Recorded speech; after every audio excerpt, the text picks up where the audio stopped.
I start this collage with various papers that I have lying on my desk. These are things that maybe from another class or another project that I just didn't, they're too good to throw away, and I just haven't had the chance to put everything back where they belong, so I end up with shoeboxes full of stuff.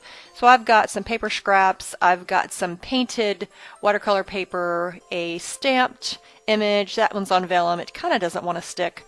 So I'm just going to arrange them in a pleasing manner, and this is inspired by my inspiration photo.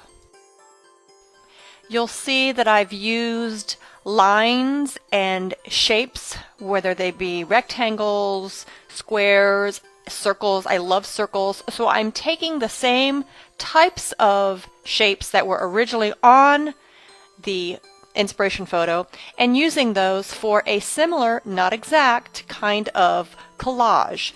I could have painted these areas on here, but of course, when you've got loads of scraps on your desk, it just lends itself easily to a collage, and I really love collages.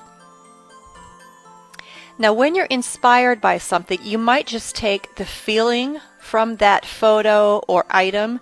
You might take specific shapes, as I've done here. You might take colors, which also I've done here. It was a pink, white, black, gray type of colors on the photo. But you might just start with one specific point in that photo or your inspiration and then just take off from there. So there are things that you'll notice that I'm doing or that I'm going to include in my collage that weren't on the inspiration photo, and that's fine. It's an inspiration. It is what inspires you to create, and it does not matter that it's not exact or exactly like the photo or the inspiration.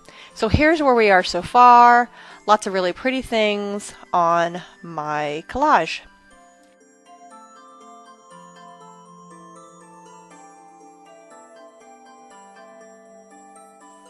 Next, I decide to take a quote, and I've printed several quotes off and I've got them cut out in little strips, so that allows me to grab one as I want to add it to a project.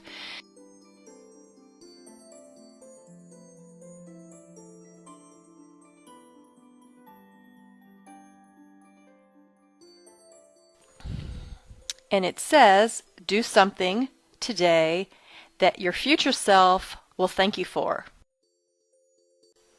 Next, I've decided to add some doodling with a dip pen and some acrylic ink.